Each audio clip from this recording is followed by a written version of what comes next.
Thank you. And welcome everyone to the digital meeting of Cabinet being held via Microsoft Teams for Wednesday, 21st of April 2021. As you will be aware, the meeting will be recorded and will be made available to view on the Council's website. Thank you very much. Okay, do we have any apologies? Christina? Yes, thank you, Leader. Just apologies from Dave Street, Corporate Director for Social Services and Housing. Thank you.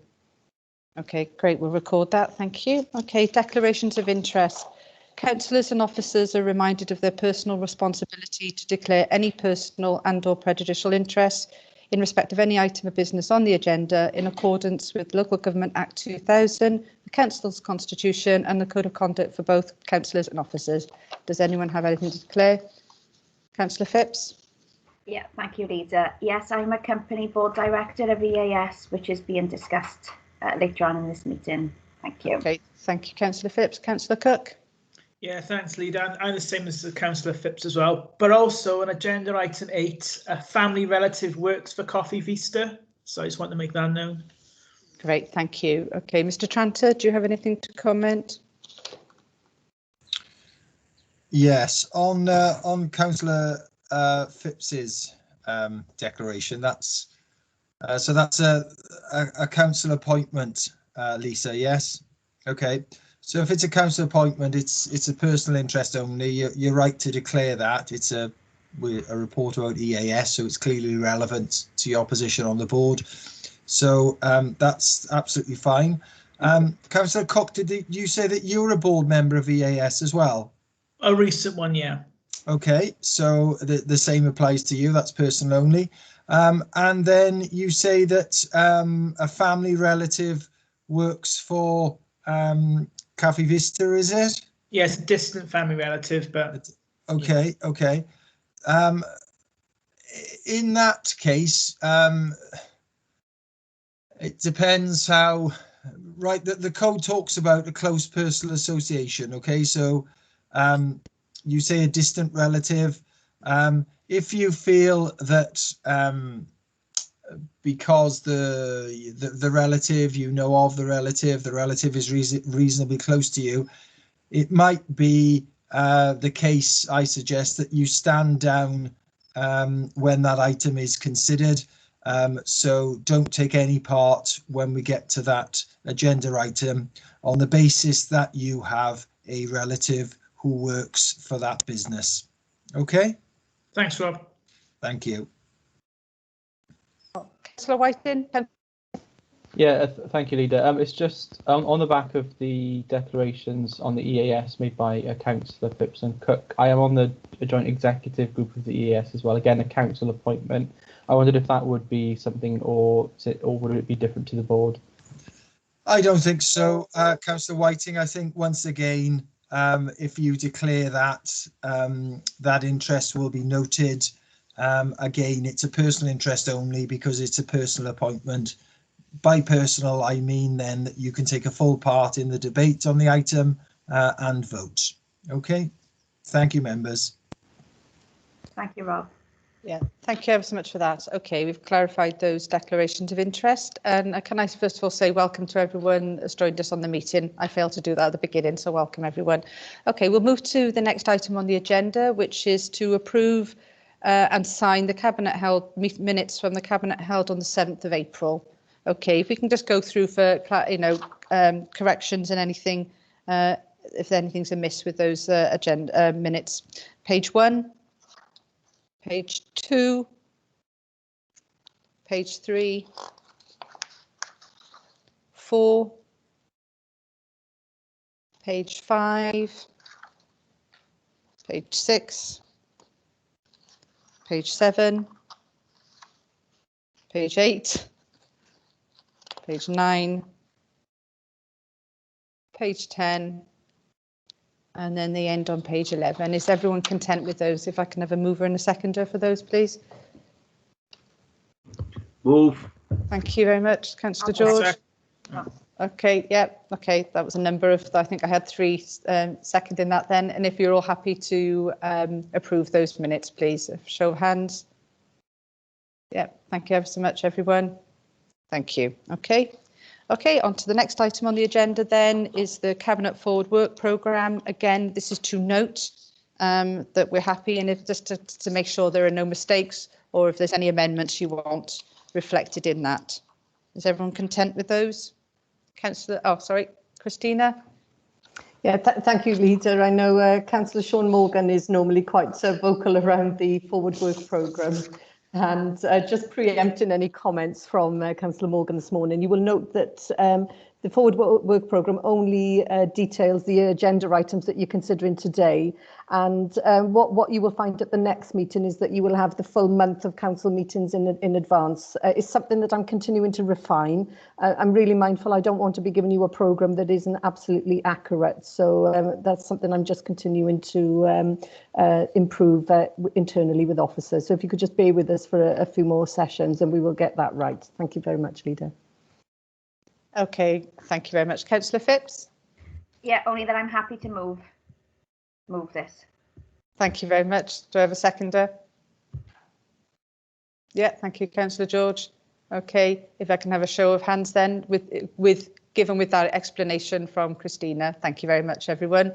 We'll move on to agenda item number 5 even, and that's to receive the Education Achievement Service Business Plan 2021. If I can hand over to Councillor Whiting.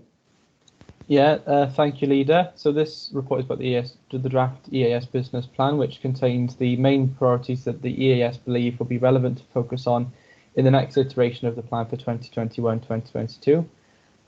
Cabinet are asked to consider and approve the EAS business plan for 2021-22 and take the opportunity to comment on its contents by considering the main strengths and areas for development in Caerphilly, and to consider how local authority services can be aligned with the priorities contained within the document. Therefore, I move the recommendations under 3.1 and 3.2 that Cabinet ensure that the business plan enables appropriate support and challenge for schools, and that it addresses the areas for improvement that have been identified within Caerphilly County Borough Council's education strategic plans, and that Cabinet approve the EAS business plan for 2021-22. I understand we have representatives from the EAS here today to walk us through the contents of the plan, Appendix 1. Thank you, Councillor Whiting. Ed Price from the EAS. Leader, you... If I can just stop you there, Ed, a sec. I just need someone to second it. Thank you. Yes, Leader, I'm more than happy to second the recommendation. Thank you. Okay, thanks, Councillor Phipps. Okay, over to you, Ed. Apologies, too keen. Thank you, Leader. I'll start on 5. I'm not going to go through the entire contents of the plan, the report. You have that with you. Just want to point out some of the key messages. A reminder that the EAS is the Caerphilly School Improvement Service, owned jointly by the 5 local authorities, set up in 2011, and a regional consortium that fully aligns with the Welsh Government National Model for School Improvement as set out at that time. 5.2 is an important one. You would become accustomed to receiving an LA annex with a wide range of data in it, at school level, high level summary data as well. Given the COVID pandemic at the moment, that data is not available for 2020, and it was agreed with directors and at a recent meeting of the JEG group that it would be pointless to include an LA annex. However, we want to be very clear that the main business plan continues to support the LA specific priorities, which I will address shortly. So this is the overarching plan, a detailed plan currently being developed. Its consideration. Ed, can I just stop you? Ed, I think we seem to have a bit of delay and a lag, and it's breaking up for me. I don't know whether anyone else is having a difficulty hearing Ed. No, it's fine. Okay, it must be just my end. Sorry, Ed, to interrupt you. Carry on. Okay, cheers. Not problem. Thank you, Leader. So consideration is given to priorities that were held over from when the pandemic hit, but also this is a business plan that is very much written with the lessons learned over the last 12 months, very much written in reflecting the positivity of many of our school leaders and teachers in terms of recognizing the challenges they face in supporting our learners, but being ready to tackle them as we return. So the plan is written in that positive vein as well in terms of how we support. Critical under 5.5 that it's collaborative, and critical that we remain sensitive and responsive to the needs of the school workforce. It's absolutely critical at this stage that we get the balance of support and challenge right. And that it is, you know, the normal mode of operation is very much support, and then it's only challenged when absolutely needed with individual schools where they are not responding appropriately. It is heavily weighted towards support for our schools and teachers at the moment.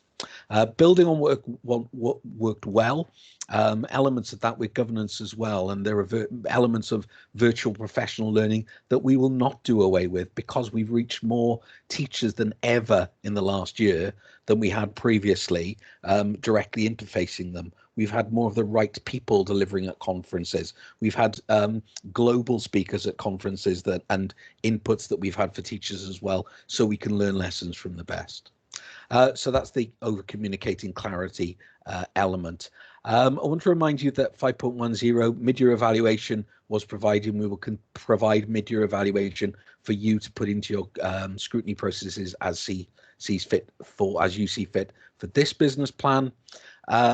It's the delivery in Caerphilly be met through bespoke work in line with your priorities with each school, both virtually and started already, when safe to do so, physically returning to schools as well, that we will work, and we will continue that blend throughout the summer term. The professional learning offer is currently all virtual for the summer. It's the bespoke work that would be physical, but that learning offer is as broad as it ever was and will continue to evolve with the technology as technology allows. Under 5.13, it's very much about supporting school development plans as well. They're in a school development planning process now, and despite the pandemic, it's more important than ever for our schools to be going through that school development planning process so they can address their needs and set out how they will tackle them to support all of our learners across the borough. The model of delivery, despite the pandemic, continues to be about a self-supporting system where we use the best expertise and best talent within Caerphilly and across the region to support each other, and we broker very much of that support, and we will continue to do that, rather than it being a model where we are centrally providing support directly out to schools, and the funding goes in to match that, so it means the funding is back in our schools as opposed to being held in the centre.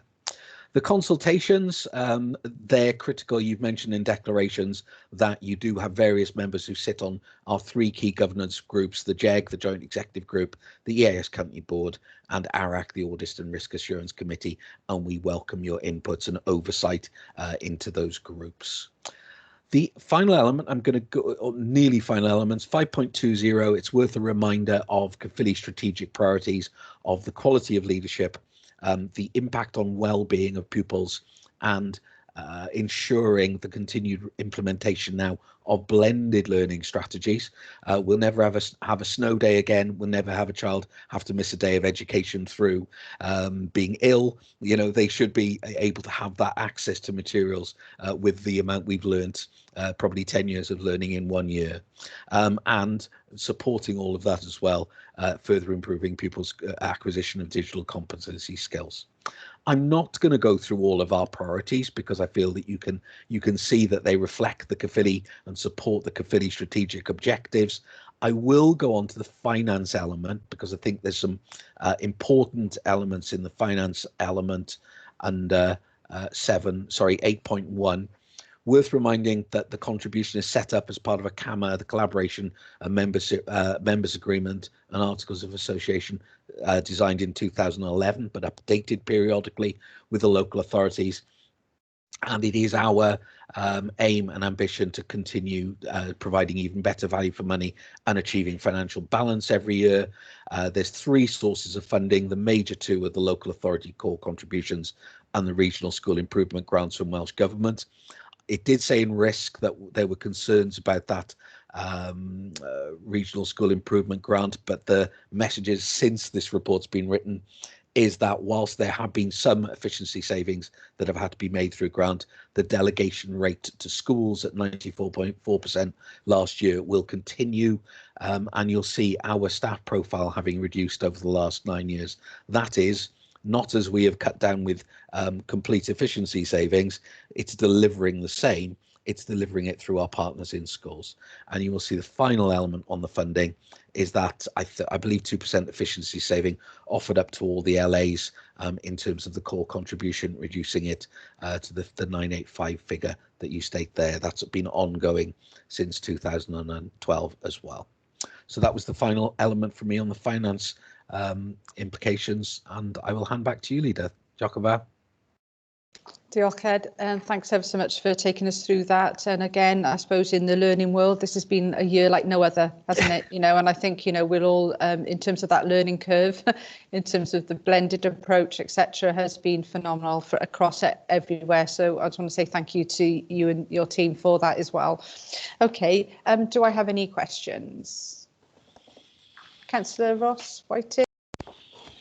Yeah, thank you, Leader. I've got two questions which I would like to ask separately, if that's possible. The first one is looking at the priorities. I don't think there's anything in there that we would disagree with, but I think there are a lot of them, 11.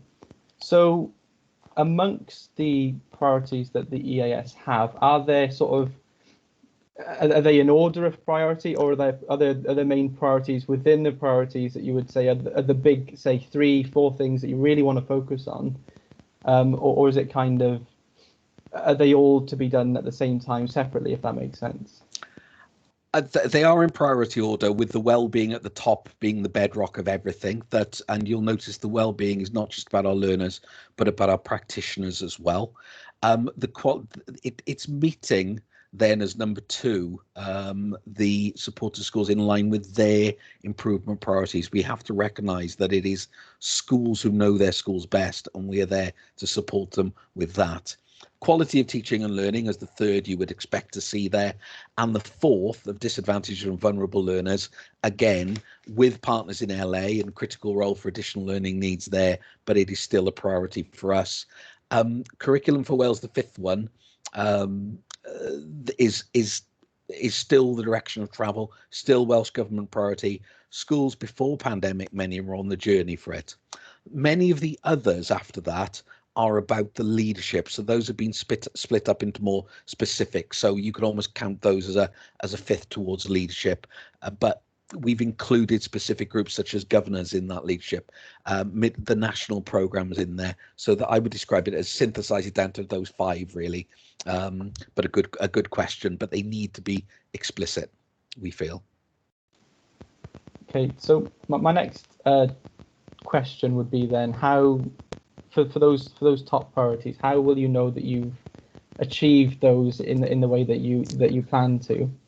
We are not going to have the data in 2021, 2021, that we would normally be used to. We are going to have to evolve a range, and this is in the detailed business plan, of identifying with colleagues in LA a range of the softer qualitative data that we've been talking about, and this was the direction of travel in Wales anyway, which shows the health of the system as a whole.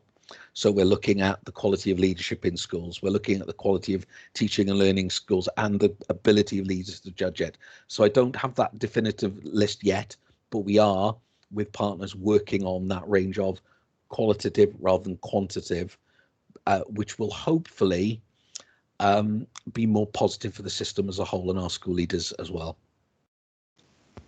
Thank you. I have one last question. Sorry.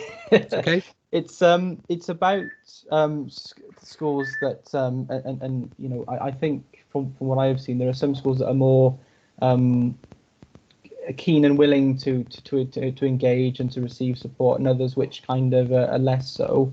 So on those, I suppose, how do you ensure that the least keen school is as involved as possible in receiving the support that you've got available? The first step of that is we have data on that, and every term we've provided the local authority with what we describe as LA overviews. They're a spreadsheet with about 12 different tabs on, and they've got a range of engagement data, so that we can then, as challenge advisors, as the local authority, approach head teachers objectively to ask, what more help do you need to engage? Ultimately, is the first step, isn't it? It may be that they don't know about some of these events, or however widely promoted they are. So it's asking the question, and I think it's initially being politely relentless with asking those questions about engagement. It's also modeling it as well. And so if we've got high achieving schools that are engaging heavily, are moving forward, are addressing the needs of all of their learners, it is about putting that bespoke support and model in between those types of school to secure engagement. Thank you ever so much, Ed. Thanks for that. Councillor Phipps. Yeah, thank you, Lisa. Yes, Ed, you mentioned in your presentation that you're going to be focusing more on support to schools rather than challenge, obviously due to the COVID pandemic. But how will you manage that support, and how will you rate your performance, I guess? Okay. The balance of support and challenge is always something we undertake with our partners in the local authority, is the first thing to say. And there are processes to the schools causing concern, processes that we have to address and escalate where you need more challenge. In terms of the support, it is ultimately still through the challenge advisor, although the national model for challenge advisors is under review at the moment. And there are processes which colleagues are looking at to look at the support that's required and the balance. There's also team around the school meetings that we hold. So where we have concerns about a school that needs additional support, the local authority, the challenge advisor, if it was numeracy, literacy, those advisors would be in the room, a virtual room currently, determining the right levels of support for those learners and for those schools, and guiding those schools onto the right core program, but also looking at the core support as well. We also have learning network schools continuing, where that's the model where we have the best of our schools in certain aspects across the region and from within Caerphilly, and that model of support will continue as well. The joys of that model of support is that practitioners can go and visit high quality practitioners in other schools to see things in action, to learn from the best within the region, and in some of our secondary examples from outside the region as well. And that model of learning network school, or LNS school support, will continue as well. Brilliant, thanks, Ed. Thanks ever so much. Thank you. Councillor Cook. Yeah, thanks, Leader. It's quite similar to Councillor Phipps's question, but one of the strategic priorities for the Council is addressing the impact of COVID-19 on people well-being. How is EAS going to provide assistance with this? There are a range of well-being modules that we hold, and a whole well-being program to train practitioners. The support that we provide is not about the support to individual learners, and that's down to schools and the local authority.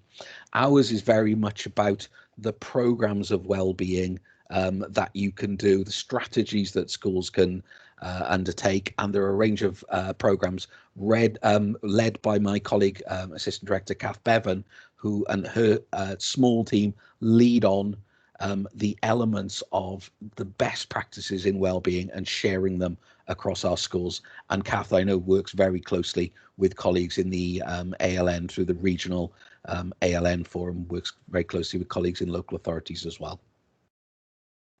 Thanks, Ed. Thank you ever so much for that. There are no more indications to come in on that. So thank you, Ed, for your time this morning. I think we'll now go to the vote on this then in terms of the recommendations. Thank you, Mark, if I can have the form up.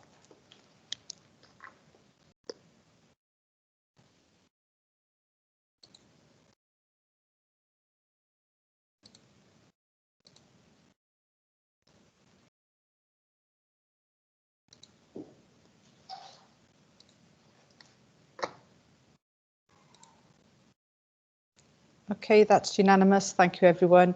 I'm very conscious that Councillor Ridgewell has not made it back on, has he? No. So, okay, thank you. Thanks ever so much for your time, Ed. Thank you, Leader. Thank you, Philip. Thank you. Okay, we'll go on to the next item on the agenda now then, and that is to receive the Team Caerphilly Better Together Transformation Strategy 6-month update. Over to Councillor Stenner. Thank you, Leader. Report before us today is the 6-month update on the Team Caerphilly Better Together Transformation Strategy. This report was presented to P&R and an all-member seminar was held on the 19th of April 2021. The report gives updates on progress made with the strategy. It shows how the 10 corporate reviews are progressing, and it shows the progress against strategic actions, including the wellbeing and the place-shaping framework. The recommendation for Cabinet is to note this report and the views of scrutiny, and is shown at 3.1 of the report. I move. Thank you, Councillor Stenner. If I could hand over to Councillor Cook, please. Yeah, thanks, Leader. I'm happy to second this item. Reviews of services comes at an important time when residents may change the way they access and use council services. Thank you. Thank you both for moving and seconding that. You just alluded to the fact that we had a member seminar on this. It was fantastic to receive the update, you know, in relation to all of these work streams. So yeah, very good timing. Can I just see if there's any officers that would like to come in on this, please? Just to add anything further, maybe Ed, Mr. Edmonds. Mr. Edmonds. That sounded very formal, didn't it? So, well, I am in a formal environment, so there you go. Indeed. I apologise, Leader. Yeah, just thanks for the opportunity to speak. I absolutely agree. I think the seminar on Monday evening was a really interesting session to be part of. It's the first time we've got the vast majority of members together to understand in some detail what the transformation programme is about. And I think from my perspective, it's easy when you're very close to something to believe that it's obvious what this is all about. And it even dawned on me on Monday night just how big this transformation programme is. You know, not only did we spend a good half an hour or so on the 10 corporate reviews, and hopefully members will have acknowledged from that, you know, those in their own right are significantly transformational and whole organisation. But we also talked about place shaping. We didn't get a chance to talk about Destination Caerphilly and some of the work that's going on in terms of commercial and investment. And there were a whole heap of service reviews again, which we didn't touch on. So it was, it really did crystallise for me the size and scale of the challenge ahead, but also the massive progress that's been made and the significant potential that this particular programme has for us in Caerphilly as Team Caerphilly to deliver an organisation that really does give the best to its residents. So I just wanted to place on record my thanks to the team. They've done an exceptional job in some very, very difficult circumstances, and I'm really looking forward to seeing this programme progress. Thanks, Leader. Thank you for that. And as I said in closing that seminar, you know, when you hear the whole concept of the work that's being carried out, you know, the depth and breadth of it is just unbelievable, and they are huge, and they are, you know, very transformative, which is the aim. So and you're absolutely right, you know, and it gave rise to the fact that we need to have some more seminars, you know, to tease out some more detail as well in future, and keep on with those updates that, as I know we've already agreed. But I think it was a fantastic opportunity for members to come in and ask those very pertinent questions. Again, you know, in terms of the progress being made to date. So Christina's got her hand up, so I'll bring her in. Thank you, Leader. Yeah, just to add to what Ed has already said, you know, members are fully aware that this is a significant transformation programme that isn't going to happen overnight. This is very much pitched at the next sort of 5 to 10 years. It has many elements, and the focus predominantly is on, you know, the place, changing the place, Caerphilly, County Borough, to ensure that it's the best place for people to live, work and enjoy. But also the second element then is ensuring us as a council serving its citizens are fit for purpose, and you know, we're engaged and flexible and focused on our citizens' needs. It's a whole authority engagement programme, though, both members, both officers and citizens working collectively on that shared purpose. And at the core of it is having empowered staff to do what we need them to do in their own unique ways. And we've had a taster of that, haven't we, over the last 12 months, and certainly in terms of what our staff can do if they are trusted and empowered to do what needs to be done. And you will note that on agenda item 8, the Regeneration Board, you will see that, you know, the licence to innovate, which is one of the elements of the Team Caerphilly transformation programme, and that is about where staff have got ideas to do things differently, to bring in income, you know, to make us more efficient. And you can see that there is a great opportunity there that has come directly from a service manager who knows his business in detail. So, you know, we've made a great start. As you know, with anything as big as this, there are risks. We've captured those risks. We have a plan to address those risks. And you will know that our colleagues at Audit Wales are working alongside us in this space as well to carve out quite a unique path for the next couple of years. So exciting times ahead, but challenging times nonetheless. Thank you, Leader. Thanks, Christina. Absolutely. And, you know, and that is music to my ears in terms of the, you know, the license to innovate. I think that's such an important step for us as an organisation because, you know, staff are at the coalface, so to speak. So if they can come up with any ideas, because they're in there working these jobs day in, day out, delivering services. So I think it's, you know, and I'm so glad as a cabinet we were able to harness that and actually say, yes, this is something we believe strongly in. So I think, you know, it's fantastic, you know, and, you know, COVID has meant that we've almost had to freeze what we've done in some areas for a short period of time. But I think when we had the seminar the other night, it absolutely highlighted that there's been an immense amount of work that's gone on even during this difficult time. So I just want to say, put on record as well, my thanks to everyone involved, as I did the other night. I've got some indications to come in. Councillor Morgan. Thank you, Leader. Sorry, my telephone was answering itself then in the background. Do you want to take somebody else because it's going again? Sorry. No, that's fine. Councillor Morgan, I'll go to Councillor Gordon now. Yeah, thank you. My telephone is switched off, Leader, so I'm okay.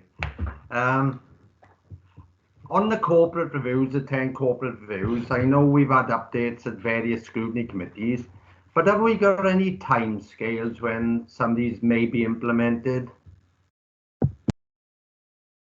Shall I go to Sue Richards or Edmonds?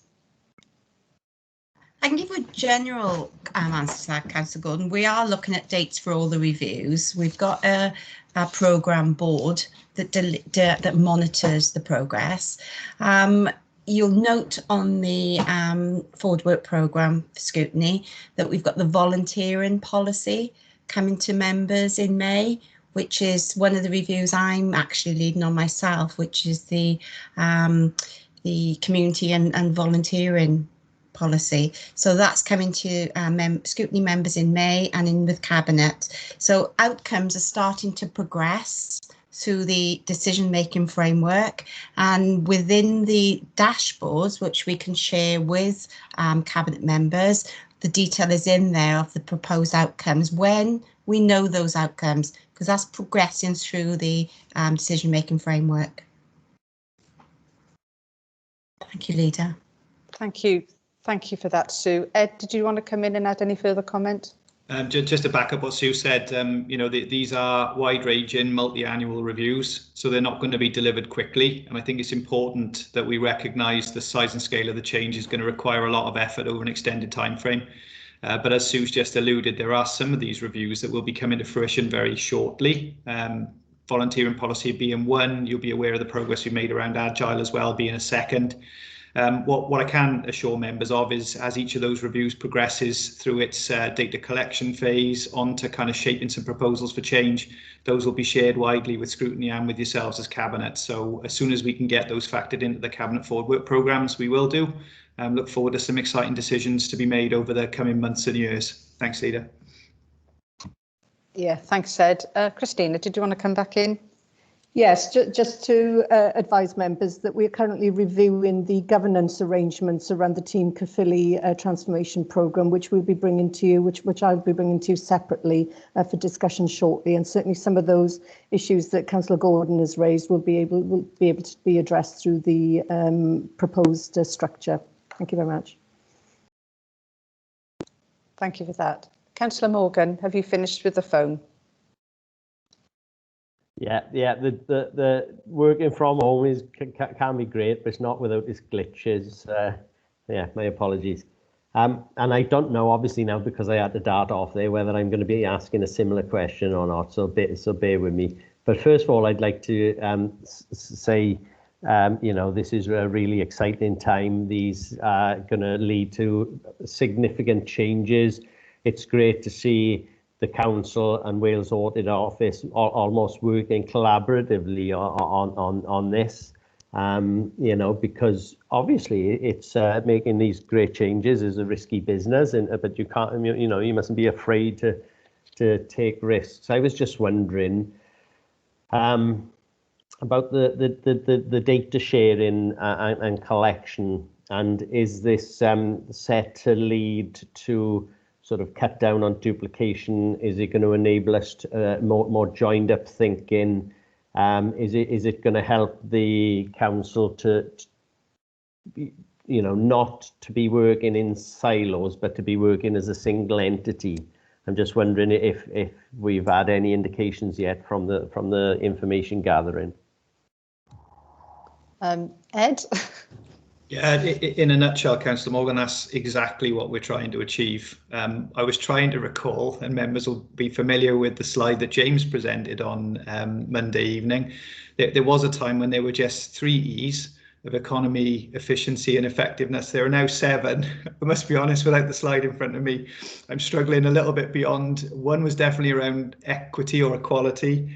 Sue may know the others, but yeah, to kind of to respond to your questions, those are absolutely the outcomes that we're trying to deliver. This is about making sure the organisation is as efficient and effective as it possibly can be, and making sure that it can have the biggest impact on the community of Caerphilly that's possible. So yes, that is what the data will give us, no doubt. It's also the outcomes that we're pursuing.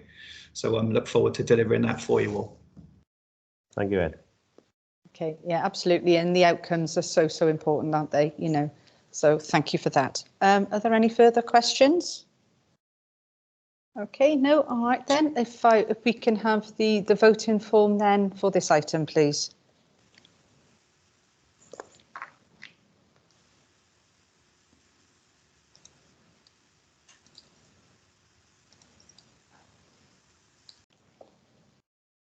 And if I can, if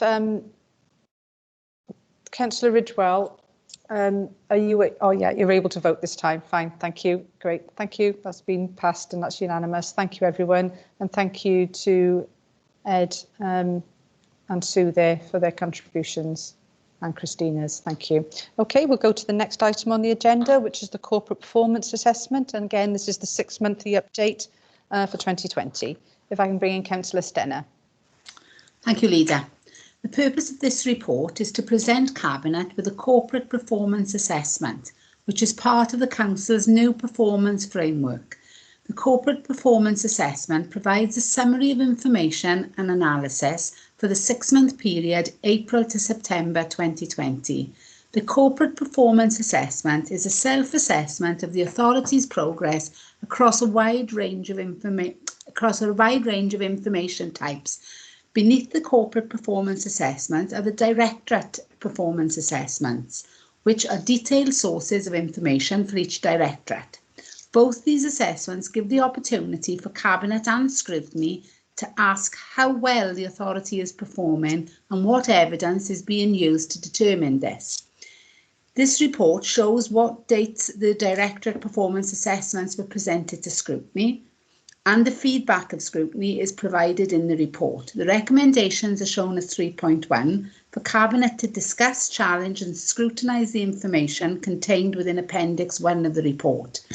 I move the report. I do have some questions and I'll come in further on in the debate. Thank you. Thank you, Councillor Stenner. If I could bring in Councillor Gordon. Yeah, thank you, Leader. I'm happy to second the recommendations of 3.1. Thank you very much. Okay, and who is going to be talking to this report before I take some questions and answers? Ed? I think Leader, yeah. Sue's going to run us through the 2 dashboards, and I have the pleasure of being a technological assistant in trying to share those dashboards via the screen. So I'll hand over to Sue and start my work.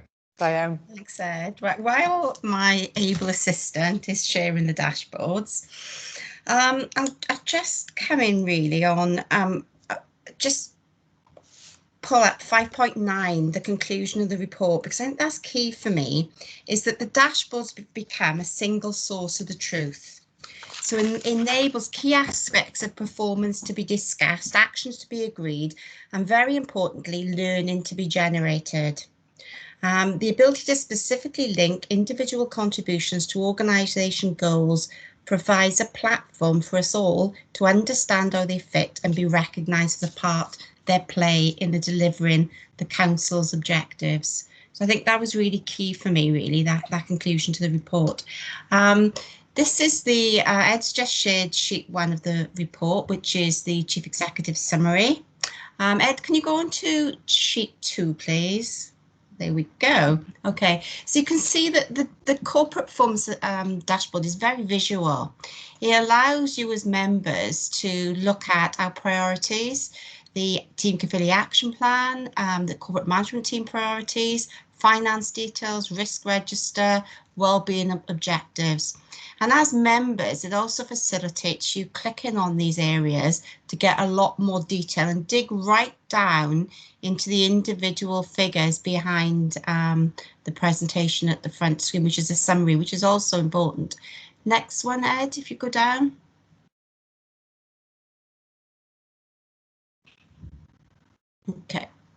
Okay, so you can see it brings together our corporate complaints and compliments. I think as a team, we've got more work to do within the organisation of bringing together, certainly within education and social services, bringing together and recognising compliments. We're all very good at noting complaints, but compliments, I suppose human nature, doesn't always allow us to promote ourselves. So we're looking at that into more detail in certainly the 2 directorates there. Public accountability measures, again, that's something that, you know, I think all over Wales you can see the comparisons 1920 to 1819. There's more work to be done on those to try and sort of look at the value of them. The FOIs, the freedom of information, the compliance, the KPIs and the areas of interest, we picked up those for members. But again, this is a summary, but members themselves can dig right down into the level of the detail. I'll just ask Ros, is there anything you'd like to bring in, Ros, before we move on to questions? The only thing I was going to mention was that it's, I know you may have said already that it's a 6-month report of September, so we'll be bringing members a more current year-end update somewhere around about June, July time, but as shortly, so that it's a more current picture. Thank you, Ros. Thank you, Lida. Thank you for that, Sue, and for taking us through the dashboards there, and obviously to emphasise the fact that you can click into the details of this and drill right down. I think that is so important. And again, we'll go back to that one source of the truth, and I think that's the real key here. So thank you for taking us through that. Councillor Stenner. Yeah, thank you, Lida. I've got 2 questions. The first question is, on page 1, on the workforce breakdown, it shows that the headcount of staff has reduced by around 110 in the last 12 months. What impact has this reduction has? That's the first question. So do you want the second one, or are you going to answer? I can certainly answer from my perspective, Councillor Stenner, and I think you would appreciate that over the last few years with austerity and budget reductions, there's always a need for the organisation to manage its workforce as efficiently as possible. I think it's fair to say whenever you take a member of staff out, it does require either some alternative practices to be brought about or a reduction in service of somewhat is likely. We've naturally, as an organisation, wanted to resist the latter. So we have tried to become more efficient, more effective, to automate some of our processes to cope with some of those staff reductions. Naturally, we'd love to be increasing the staff base rather than reducing it. But I think what you're seeing here is linked to the times that we're in, at least prior to the current year's budget being set. and the organisation doing its best to manage continuation of service quality and service levels, whilst also making the necessary budget reductions to keep our budget balanced. So, you know, in terms of education and corporate services, we've coped. I think members have all made comments separately about the degree to which you can cope over an extended period with diminishing resources, and it's been welcomed this year that the budget settlement we received from Welsh Government allowed us to build a little bit of growth in. So that's me. I know Christine will have a view as well from a whole organisation perspective. Okay, if I can bring Christina in then to respond as well. Yes, thank you, Leader, and thank you, Ed, for giving a perspective from your directorate. Yes, essentially that's mirrored across the organisation. You know, over the last couple of years, the workforce has reduced in numbers, and you can see a flavour of it in the dashboard there.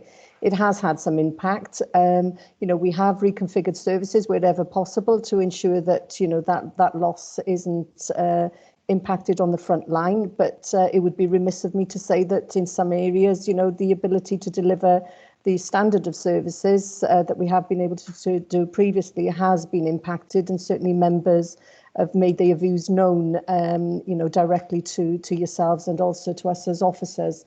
One of the impacts as well, I'm sure, you know, you will pick up some questions around sickness absence, and that has been, you know, an impact. It has been impacted as a result of a reduction in some parts of the organisation, where inevitably, because the service hasn't been reduced, we are continuing to try to deliver the same levels of the services as we previously done, but that has, you know, that has then fallen on the staff that are left within the team.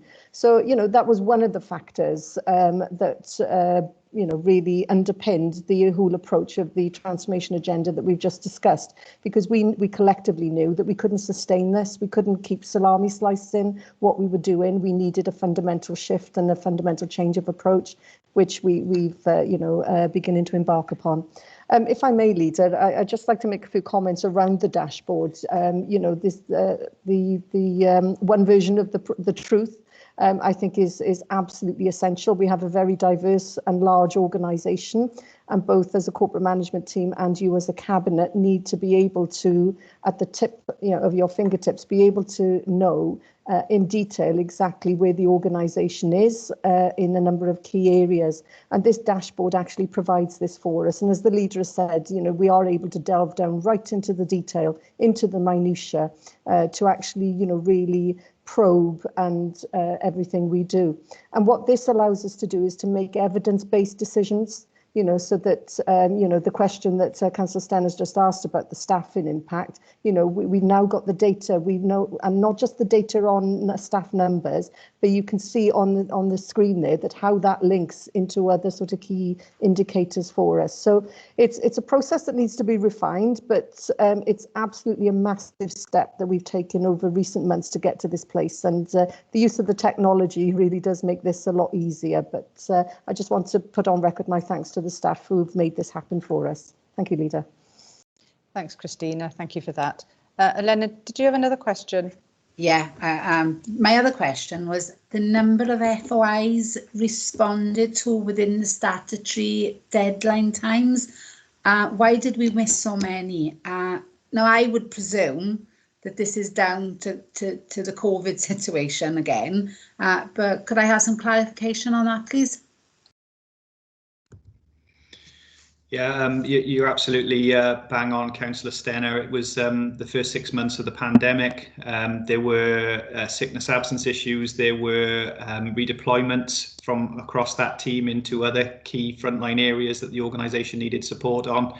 The team was operating with limited resources at that point. You'll see in terms of the number of FOIs, they remained pretty consistent. And I think as those 6 months moved on, people were also kind of keen to chase the absence of some of that information. So we were starting to see more and more what's happening kind of requests at a point when our level of resources were kind of capped.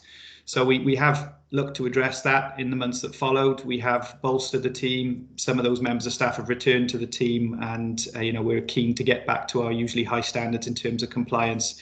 But that particular decline also coincided with the Ombudsman relaxing their requirements in terms of the statutory responsibilities for the reasons I've just articulated being the case across all organisations that were trying to respond to the pandemic at that point. So yeah, it was a drop off from our normally high standards, and we'll be back there ASAP. Thank you. Thank you, Ed. Okay, Councillor Phipps.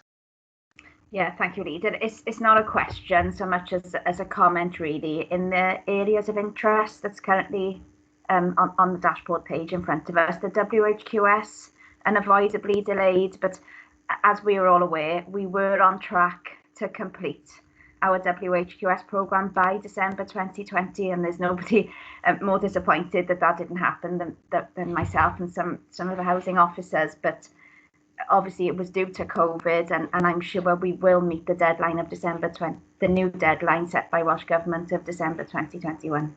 Thank you. Yeah, thank you very much, Councillor Phipps, for that. Yeah, yes, I think we were all disappointed when we knew that we were on track, and making such fantastic progress. Councillor Whiting.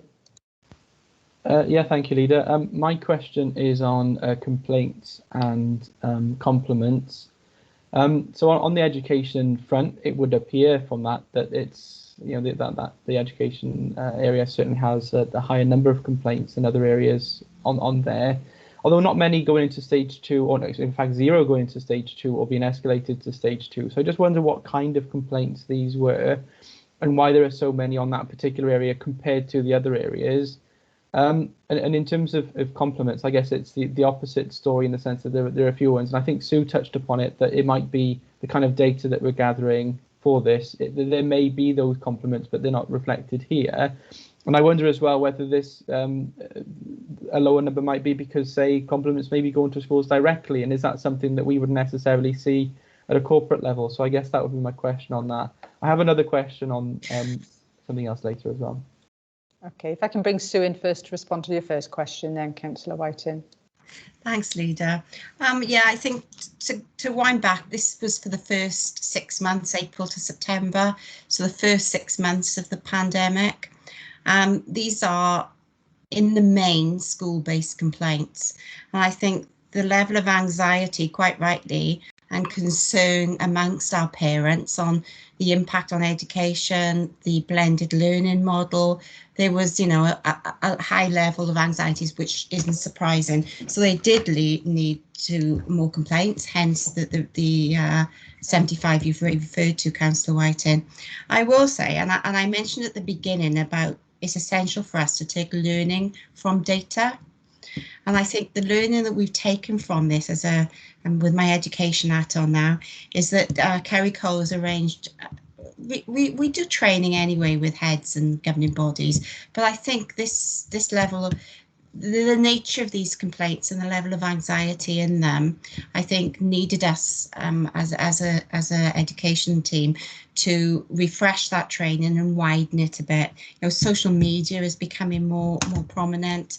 So a delivery model in partnership with our legal team and our communication team have been offered to head teachers from a complaints perspective.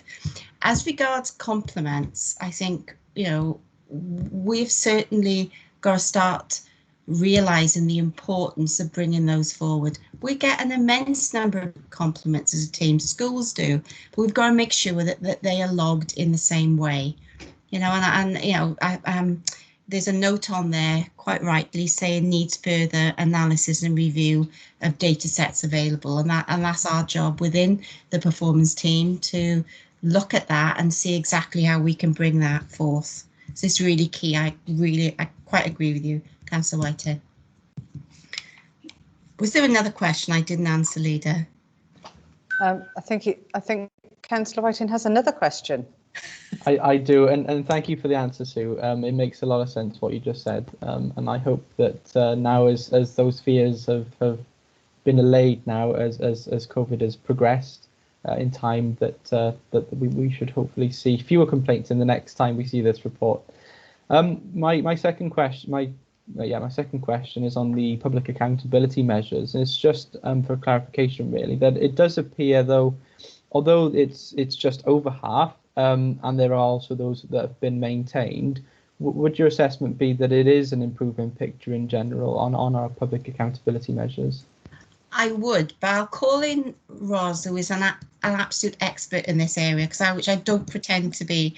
Ros, would you come in and answer Councillor Whiting's question there? Of course, I'm absolute expert. That's very kind of Sue. It's a difficult one, Councillor, because they haven't, during 2020, they haven't been counted. And there's some consultation about whether we collect them again for this year or not. They're quite old sets of data, so they've sort of broken down over the years in their value because they're measuring things that people do in a different way now. So I think that we had an improved picture. We always try and measure against ourselves. Are we getting better? Are we maintaining?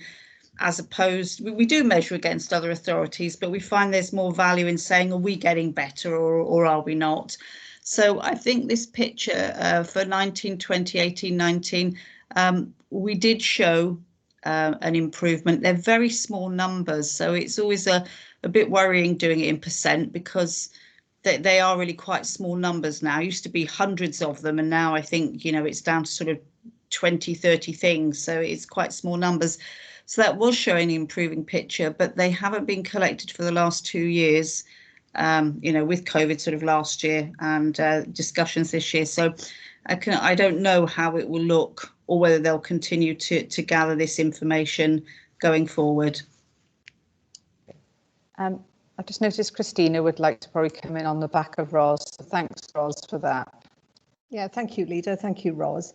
I'd just like to attach a little bit of caution around these public accountability measures because they are, you know, what they say on the tin.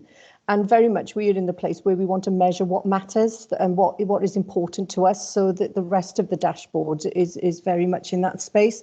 But it may well be that we as an organisation have made some strategic choices not to improve the performance in some of those areas. So I think, you know, rather than just look at this in terms of headlines, it's, you know, as Ros has said, rather, it's about, you know, what matters to us and what strategic choices we've made to improve services, maybe to keep some of those at the current levels, or indeed, you know, there may well be times that we make a strategic choice that we need to pull back on some service standards. So I just wanted to just attach that little bit of caution around these public accountability measures for you. Thank you, Leader. No, thank you for that. That's really useful explanation there. Councillor Cook, please. Yeah, thanks, Leader. Just leading on from that, really, I noticed there's a drop in the number of people receiving our service due to the closure of day service. Do you think we have to adapt and change the way we deliver our day service due to the impact of COVID? You coming in on that? Yeah, Christina, do you want to come in on that? Yeah, thank you. Normally Dave would respond to this one, but given that he's not with us, unfortunately, I'll attempt to respond to the question. Absolutely, Councillor Cook, you know, day services is one of the services that have been affected by the pandemic. And as I speak today, they remain closed given the current level of restrictions that remain in place. Just to reassure members that just throughout the pandemic, staff continue to work with our citizens, and as we speak today, they continue to work on what reopening could look like. But I must be clear that with the social distancing requirements that are certainly going to be with us for some time yet, that service is going to look very, very different as we reintroduce it. But, you know, there has been some learning throughout this pandemic, as Councillor Cook has indicated. You know, all people have been affected by the closure, have had regular contact from social services staff to ensure that people are coping. And significant numbers of people have been receiving support from staff in their homes and within the community. The community support provided has gone down so well, has been received so well that some service users and their families are now telling us that they would like this support to continue and indeed don't want to return to the building-based services that we previously offered. So this almost certainly means that not all of our physical centres will need to reopen, and future provision will be a mix of building use and community-based services. So we've already alerted our members of scrutiny to this potential change of model, and any proposals will be subject to scrutiny before coming back into Cabinet for consideration in due course. Thank you, Leader. Thank you for that. It's absolutely, I think it just symbolises where we are just generally, isn't it, that things are evolving. You know, the provision and everything we provide has to evolve in a different way to adapt, and I think that's a prime example there of where we've had to react, and actually it's been positive. So, you know, on the back of something that's been quite horrific more generally through COVID, this is something that I think has helped us shape maybe our provision going forward. So, you know, I'd welcome that report coming forward. So that's fantastic news. I think I've got Councillor Morgan. Yes, thank you, Leader. Well, first of all, the performance dashboard works. The one version of the truth, as you call it, is simpler, clearer, and it makes it easier to delve into the information. And this was evident from the questions that come out of scrutiny committees as they evaluated the different areas. So the scrutiny members certainly seem to like the dashboard.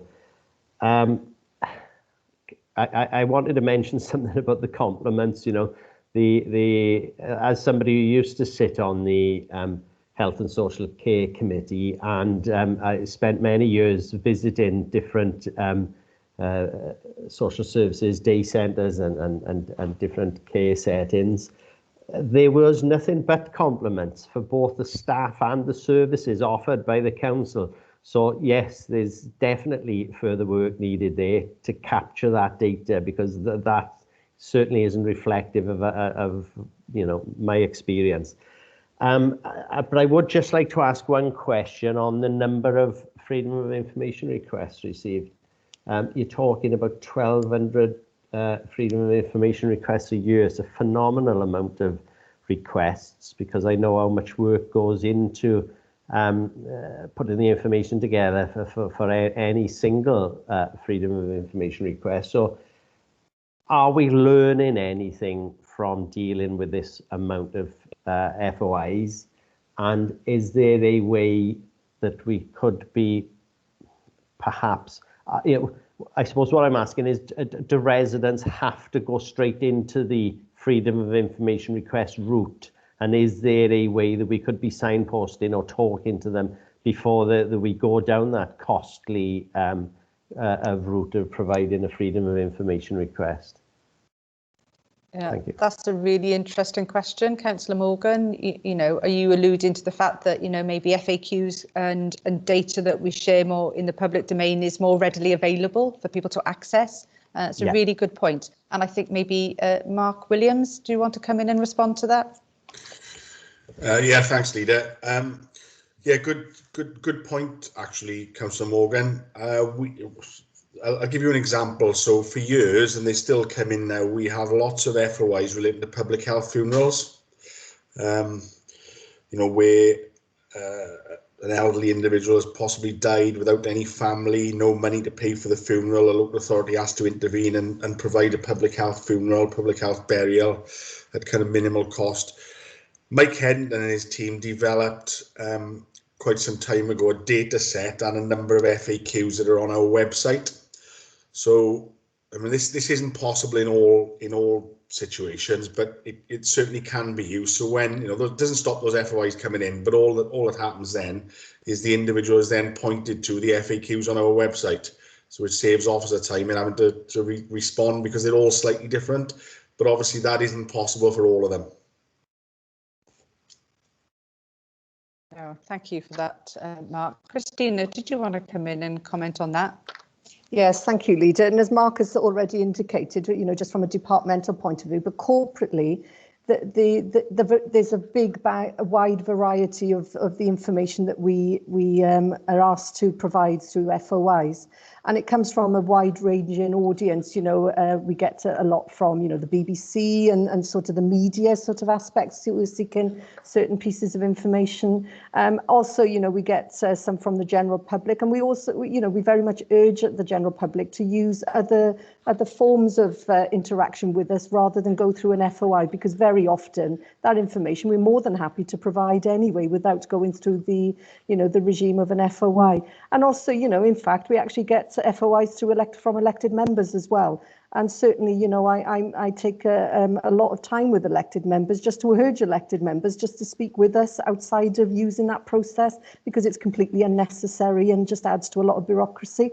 In terms of the learning from the FOIs, you know, through this dashboard and through this system that we are developing, we are seeking to use that information alongside our compliments and our complaints to actually refine service delivery. But one of the reviews, the service reviews, corporate reviews rather, that we're undertaking currently is around complaints. And we know that there is a better way to actually pull all of this information together and present it in a very similar sort of form that you were considering here today. Thank you. Yeah, thank you ever so much, Christina. Very helpful. Councillor George.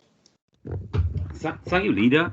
I noticed on page 2 under AOIs for the Communities Directorate that there's an increase in missed collections of waste. Is there a particular reason for this, and what are we doing to address the problem? Thank you. Okay, I think that's straight over to Mark. Yeah, thanks, Leader. Obviously, Councillor George has been alluded to. This data set relates to the first 6 months of the pandemic, when we saw the amount of waste that people were putting out increased by sort of between 20 and 30%. So, you know, we did have difficulties last spring and summer in completing lots of our rounds. I think that picture has settled down slightly now, even though we are still collecting more waste, but I think it is generally COVID related. Thank you, Mark. Thank you, Mark. Okay, Councillor Gordon, please. Yeah, thank you, Leader. It's around our sickness. Comments have been made how COVID affected our response to FOIs. How has COVID really affected our sickness? Because I see in our data that we haven't actually got any reasons why people might have been off work in the last 12 months or 6 months, whether it's because of COVID, whether it's because of other sickness, whether it's because of isolation. I mean, I have seen data for this, so can it possibly, perhaps in the next review, hopefully we won't have to, but I think we suspect we will. This type of information, and like I said, how it's affected us as an authority. Christina? Yeah, thank you, Leader, and thank you, Councillor Gordon, for that really interesting question. And this is an example where if you delve down into this dashboard, that detail is actually there. And as you've alluded to, Councillor Gordon, you know, you've been party to regular briefings around this space over the last 12 months. Within your portfolio area. In terms of, you know, the breakdown of it, we have been impacted by COVID, as everybody else has. You know, we're certainly not immune to that. And, you know, the levels of sickness throughout the last 12 months did increase. They did peak. And, you know, that the impact of that was predominantly COVID. But as you're aware, you know, we've introduced, I think the leaders used the phrase, and she turned this organisation on its head in a matter of days. And the majority of staff are working from home during this period. And the opportunity to sort of blend, you know, the work and home life balance has certainly impacted on our sickness figures. Off the top of my head, I think 2018-19 data, in terms of full-time equivalents, we were in the region of about 70,000 FTEs over the course of 12 months. 2021 data, that is reduced down to 50,000. So you can see the impact, despite COVID, the impact of our emerging agile working model certainly does bring dividends in terms of reducing our sickness figures down. That you will note that there is a peak in adult services, and I can assure you that you know, many of you will know the service manager in that area. Very, very thorough service manager, and she is addressing the sickness levels in her service area along with the director on a weekly basis. And again, the majority of those figures there are sort of long, you know, unfortunately long-term sickness matters that we are dealing with very, very sensitively, which I'm sure you'll appreciate. Thank you. Thank you, Leader. Thank you, Christina. Okay, Councillor Stenner. Yeah, I haven't got a question, more of a comment. That one of the areas of interest in the Communities Directorate is the effects of Brexit and the ongoing mid-term financial plan implications. This is something that we cannot underestimate. We know that we will be required to make savings in future years, and putting the effects of Brexit into the mix, we will certainly be in uncharted waters for some time to come, I'm afraid. And that's a really important point to raise there, Councillor Stenner, because again, we're seeing this happen on a daily basis, aren't we, with news of different companies, etc. So, we must not take our eye off the ball there. And I know we've got that committed funding to the support positions to look at those areas and to continue with our Brexit fallout, should we say. So, Christina, did you want to comment any further on that? Yeah, thank you, Leader. In terms of the £1 million earmarked reserve we have, you'll be aware that we've got that there if we need it. We have an officers and members working group that are constantly reviewing our position with Brexit. And I know Mark S. Williams is our lead officer linking in with the WLGA and Welsh Government as well. So it's certainly something that we're keeping a very close eye on. It is showing some impact in our procurement in terms of, food supply, for example. And also is certainly something that we need to keep a very firm eye on in terms of our future budgets as well, and the financial impact potentially this could have. Thank you. Thank you, Christina. Thank you. I think when you look at the report here more broadly, and when you look at the Chief Executive summary, I think that sums up basically the year we've had, and I think for me, the Q2 update in terms of the fact that, we've got to consider the data in its widest context. I think we've all alluded to that in the sort of questioning that we've given today, because we absolutely need to look at this in that widest context. The fact that our COVID response has been far and reaching and deep, as was alluded to in the summary, shows that, we were well equipped to deal with this, and we were able to adapt and support many in our communities. So I think, this brings together our collective effort in terms of our response, and I want to say thank you for everyone, because we have had, and we continue to respond. We're not out of the wood yet by any means. So we're still very much in that, in the territory of COVID, and also our response and recovery is going to be long lasting, really, and it's going to take some time before we're out of this, and coupled with Brexit, again, this is something that we've got to take into consideration, and the elements that will feature, I would say, quite highly on these dashboards going forward in our response and our adapting to the new world that we're living in. So I think, this is, I think it shows that we've handled the unprecedented times extremely well. But we're equipped, we can see where we need to improve. We know the areas that we need to adapt and respond to. So I think that this information that we're gleaning here has actually given us that evidence to go forward and to adapt and change where we need to. So thank you, everyone. Does anyone else want to make any other comments? Okay, I think we're ready to go to the vote then on this one, if we can have the voting form.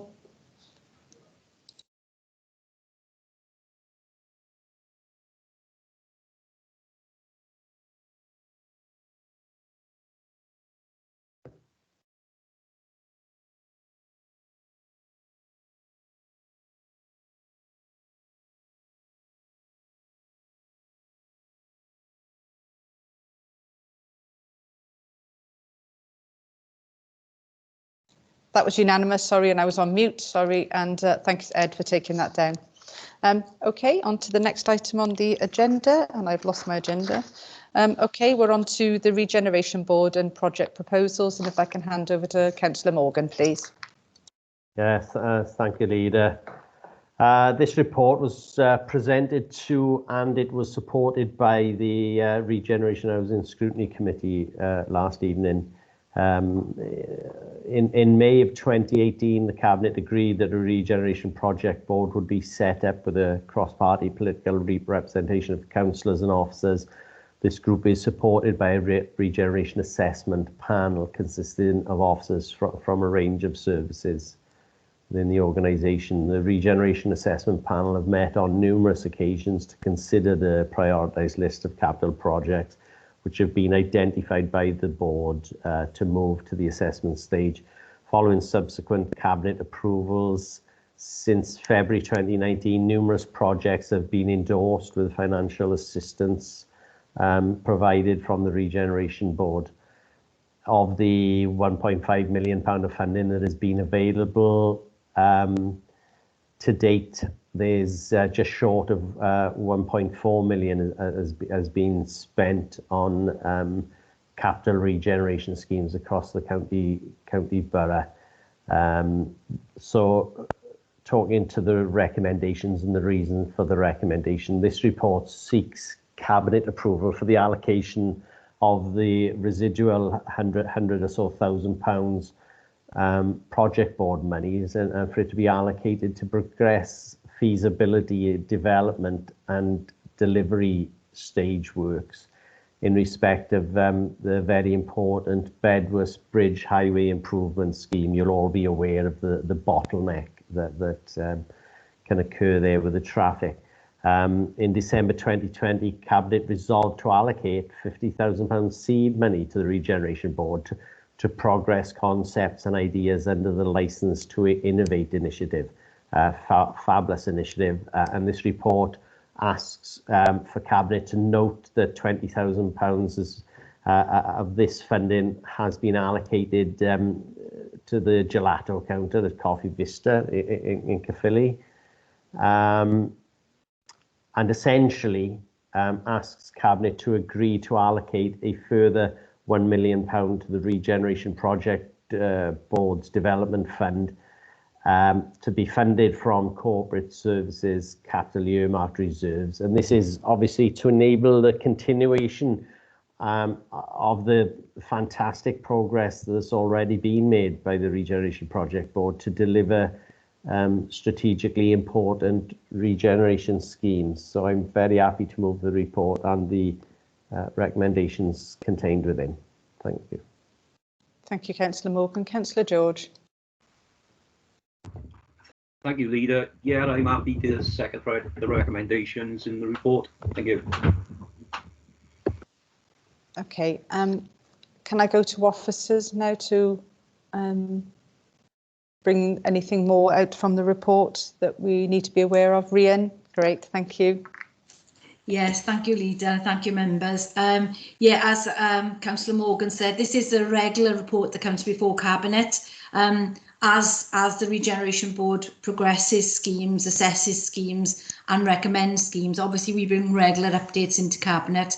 So in terms of this report, this was just the last meeting where we recommended that we'd have funding put towards Bedworth Bridge. As you know, that's a really important scheme. I think it's worth noting, however, that actually £107,000 residual funding for that scheme is really a insignificant amount of money. They're going to need a lot more money, and we would have allocated more money to the Bedworth Bridge scheme had that been available to the board.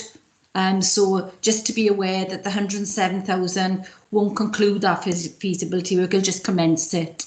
In terms of the Gelato and the Licence to Innovate, again, that's a really exciting project that has come out of the transformation work that's been going on around the tourism attractions, and Martin Cook is really quite excited about this, and I know Councillor Phipps is as well, because our dog can have some ice cream now, I think. But yeah, so that's the first of a number of projects.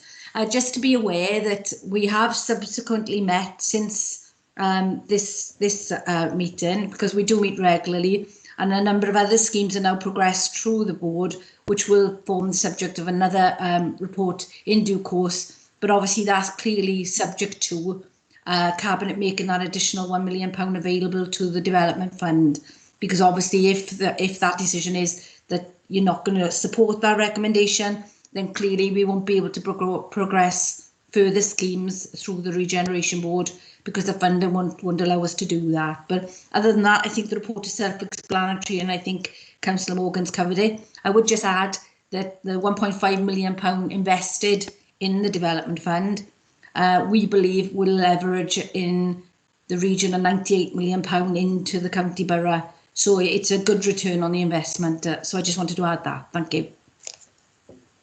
Thank you ever so much, Rhian. Thank you for that. Councillor Stenner, you've taken your hand down. I have, because Rhian have just answered the question that I was going to ask. And ironically, I'd written down leverage as well, something that we've spoken about on numerous occasions, you know, and thank you for sharing with us that figure, because that is immense. You know, what that £1.5 million has meant is, you know, it's crazy. It's much bigger figures, isn't it, you know, than we could ever imagine. So that's wonderful. Councillor Morgan, did you want to come in response to that?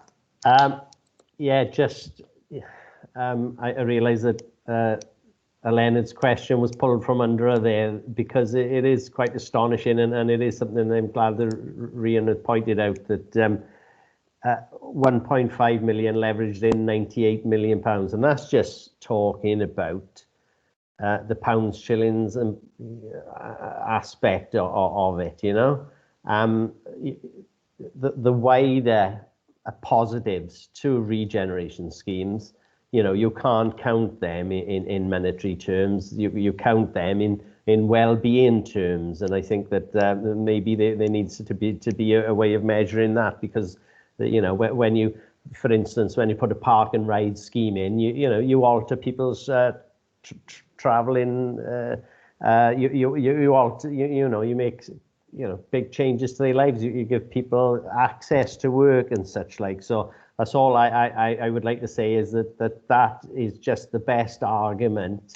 1.5 million to 98 million. That is just the best argument when I come here bringing this report asking Cabinet for another £1 million. So something to consider. Thank you. Yeah, no, thank you for that. And really, on the back of what you've just touched on there, Councillor Morgan, it's about our place shaping plan.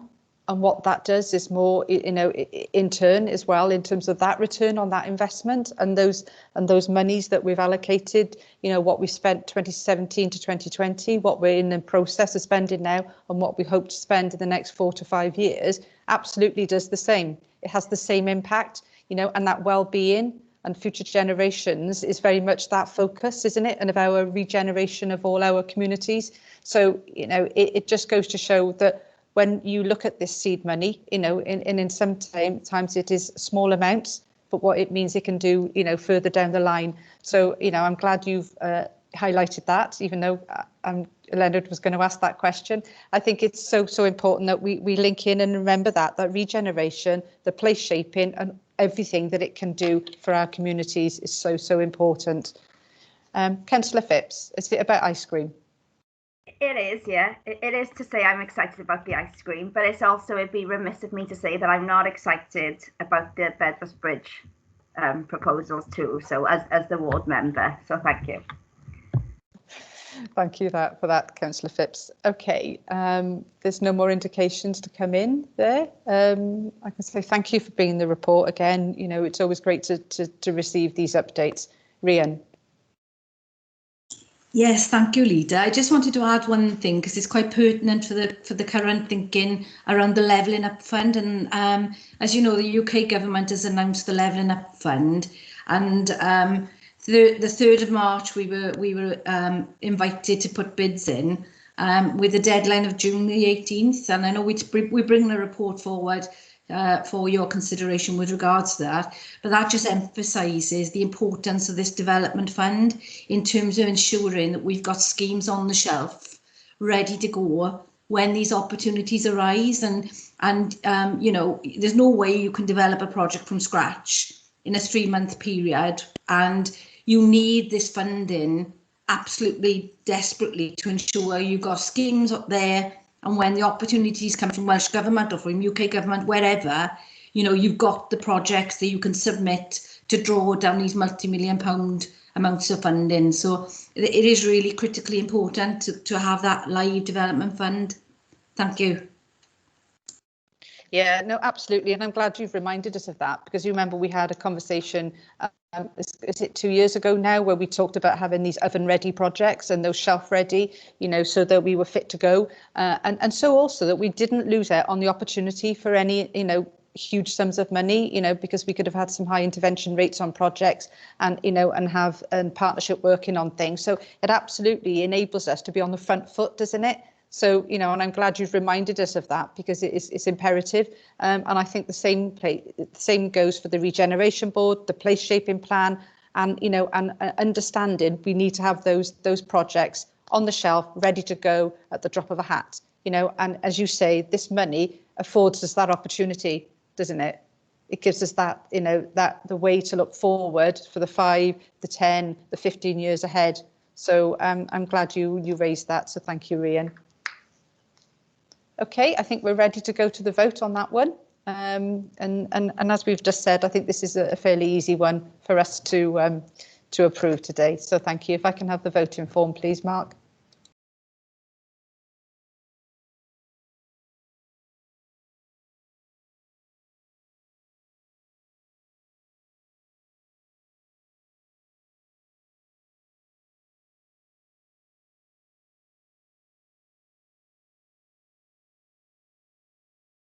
Okay, that's been unanimous. Thank you. Thank you, everyone. And I don't think Councillor Cook is coming back to the meeting. No. Okay. If someone can notify him that we've done that report anyway. Okay, thanks. Okay, so we'll go on to item number 9, and that's the reopening of Cwm Carn Forest Drive. And if I can hand over to Councillor Morgan, please. Okay, thank you, Leader. This report seeks to agree a proposed collaboration arrangement with Natural Resources Wales for the Council to manage the operation of the Forest Drive at Cwm Carn Forest as a visitor attraction for a trial period of 2 years. The Forest Drive is owned and managed by Natural Resources Wales. There's a map there in the report. It's not very clear in there, but most of you know the area will know that the council own that small footprint of land at the bottom of the mountain, but the mountain and the Forest Drive in general is owned and managed currently by Natural Resources Wales. This has been closed since 2015 to allow for the felling of around 150,000 trees due to a tree disease. And of course, I think you'll all remember there was quite a significant fire on the mountain there, which needed another lot of work, which also delayed the reopening of the drive. Following a programme of investment to resurface the Forest Drive and reinstate and enhance the recreational facilities, NRW are looking to reopen the Forest Drive in the spring of this year, and they are seeking to work with us to ensure a financially sustainable operation is established through a collaboration agreement. The council are being asked to take on the operational management of the Forest Drive. The commercial and investment strategy adopted by Cabinet indicates our commitment to work in partnership with organisations who share our values. Working with NRW is a good demonstration of this commitment. The strategy sets the foundations for working in different ways, empowering staff to try new things, as well as the fundamentals of commercialisation, such as business planning. So this proposal sits within the strategic context, supporting all the main aims of the commercial strategy and the wider transformation ethos.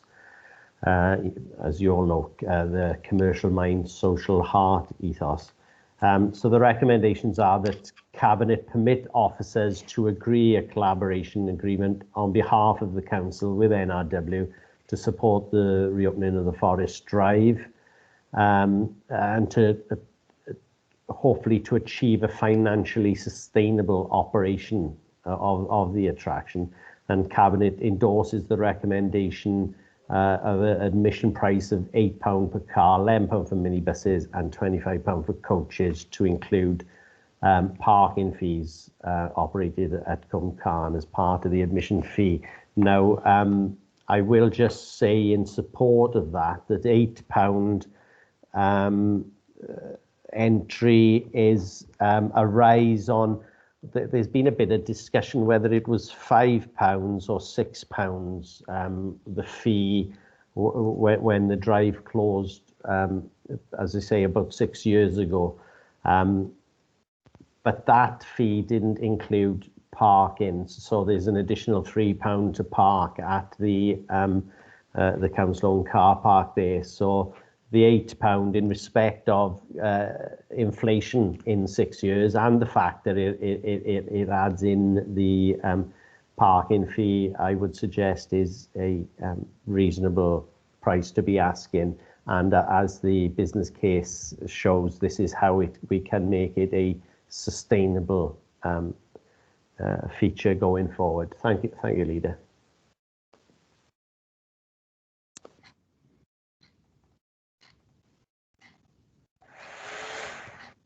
Thank you, Councillor Morgan. Councillor Riddle. Councillor Ridgewell. Yeah, thank you, Leader, and apologies. First of all, I need to check my sound quality because to date it's been sounding appalling. Can anybody hear me? Excellent. Okay. Thanks very much indeed. Yeah, of course, this is a key report on our future collaboration agreements and our new charging arrangements. But I also think it's important to emphasise this is only a small part of what is a much bigger picture that we've been working on. Cwmcarn Scenic Drive is one of the wider Valleys Regional Park Initiative's Discovery Gateway sites, which I'm sure you all know. And that, together with Caerphilly Castle, is ours, and that's Caerphilly County Borough Council's 2 launchpad locations into the landscape and heritage that make up our utterly amazing Valley story. So through the ongoing work of the Cwmcarn Project Board, which comprises officers, partners and elected members, including both Sean and myself, we've been working on a hugely ambitious plans for further developing both the drive and the adjoining canal.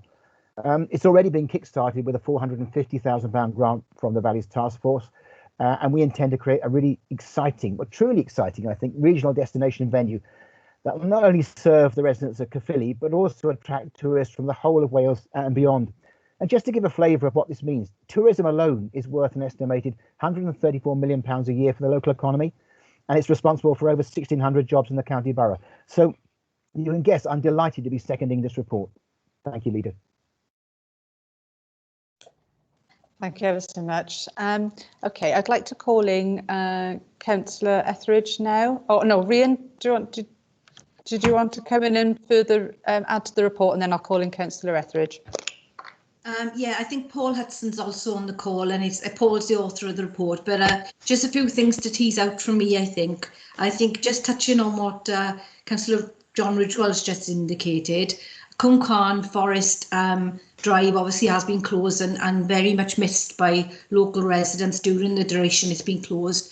We've had a very good working relationship with NRW over the last 18 months or so to reinstate the drive, and I'd just like to put on record my thanks to NRW partners for the close collaborative working that we have taken forward over the last year.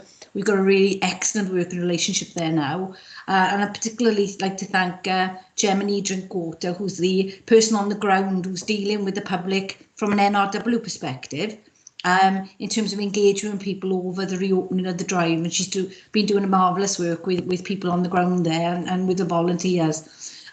In terms of the potential reopening, which is really exciting, and we're really looking forward to actually going around the drive, because I haven't been around there since it's been resurfaced, so I'm really excited by that. But I'd just like to highlight that the 2-year pilot that we're proposing is just a 2-year pilot. And I'd also just like to highlight that the first year of that pilot, we wouldn't think it would realise the real potential benefits that it could longer term, because for the first year when we reopen, we're going to be very slowly reopening under the current restrictions, and we're going to have to minimise the numbers on the drive to reflect the restrictions at the time. So obviously if there's a further shutdown, or if there's just reduced capacity on the drive, then I would expect the first year of the pilot not to be as profitable as potentially the second year of the pilot. So it's just worth bringing that to your attention. I think we are working very closely with NRW on the collaborative agreement, and there is a dedicated working group set up to go through that in detail in terms of future maintenance of the drive and who's responsible for what. Legal have been involved in that, both from NRW and from the council's perspective, and we're all comfortable that it's robust. I think in terms of the actual costs associated with the reopening of the drive, I think given the value being placed on well-being and the costs that are really quite low, and I recognise we're a deprived area, and that you know, that £8 is a lot of money for a lot of families, but £8 for a family of 4 to have a full day out at a country park with the drive and all the facilities that comes with that, because the drive reopening isn't just the drive reopening, it's all the additional new facilities along the drive, in terms of the play areas and the barbecue areas and the, you know, the recreation areas that come with that the investment's gone into.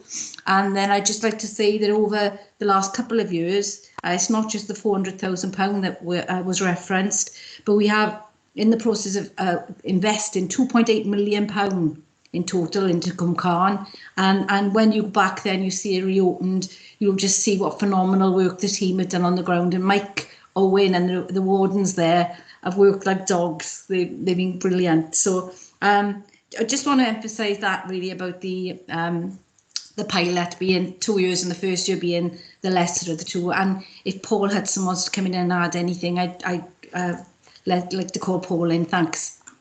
Yeah, absolutely. I would have been calling you in, Paul, don't worry, even if Rian hadn't mentioned it. Thank you, Rian. Thank you, Edith. Yeah, well, look, I think Councillor Morgan and Rian have given quite a comprehensive sort of overview of the report. The only thing I would add is that the reinstatement work, which NRW have identified £1 million to, recognising that the actual drive surface needed to sort of be revisited because of all the sort of logging operations. We're already in a collaboration agreement with NRW, so we've been delivering that on their behalf.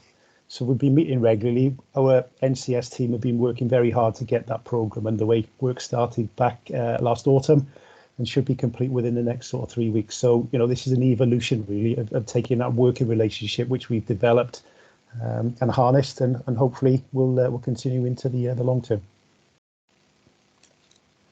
Thank you, Paul. And I suppose from my perspective, with my CCR hat on, and I sit on the board for the Valleys Regional Park, it's important, isn't it, to recognise that this is a gateway or form a network of parks that actually enhance our tourism offer for people to travel around the area, and again, this will have a knock-on effect, won't it, in terms of people staying in the area longer. So, because it will be part of a series. And I know that the Valleys Regional Park have created a map of all those gateway sites and are working towards that linking of those. So I think, again, it's going to be part of a much bigger offer for us, not underestimating how the locals feel about it, because I live on the doorstep of Cwmcarn as well and use it on a regular basis. I used to run it, don't run it anymore. There used to be a time, but it is an important location, isn't it, for all of us in our local community. So so it's fantastic that we've got this report before us today. Okay, if I can bring in Councillor Etheridge then. Thank you, Leader. Good morning, everyone. Before I start, this is not a criticism, and I welcome the opening of the Cwmcarn Forest Drive. A number of questions. I'll take the cost question last. What are the funding strands were actually looked at? And would it be possible, perhaps Paul could send me a summary of the business plan?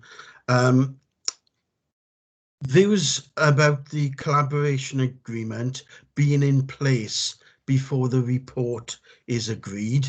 I was a bit concerned about that, because we are looking to support all the communities. And would it be possible to have a summary of the consultation input from the stakeholders, and what suggestions were made by the community and the Friends of Cwmcarn?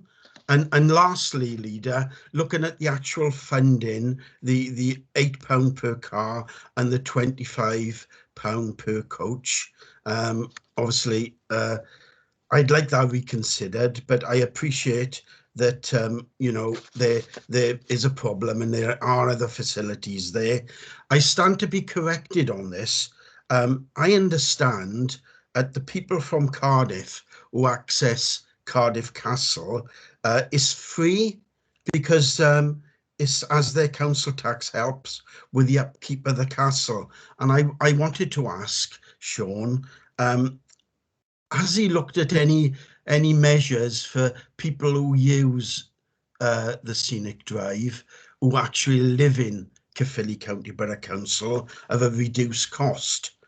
Also, educational parties, if educational parties go to the scenic drive and vulnerable people, will we look at some concessionary agreement to reduce the actual costs for them? And finally, I appreciate that, you know, we do deal with equality of treatment of residents here. But if we've got residents from Pontywayn, Cwmcarn and Abercarn on the doorstep and using the park sort of 3 to 5 times a week, will we look at any concessionary agreement for them?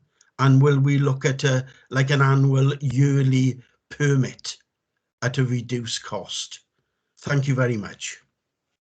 Well, obviously, that's quite a lot of questions there, Councillor Etheridge, and I know some of them were directed straight at Paul in terms of providing a written response. So, Paul, if I bring you in first, then I'll go to Councillor Morgan.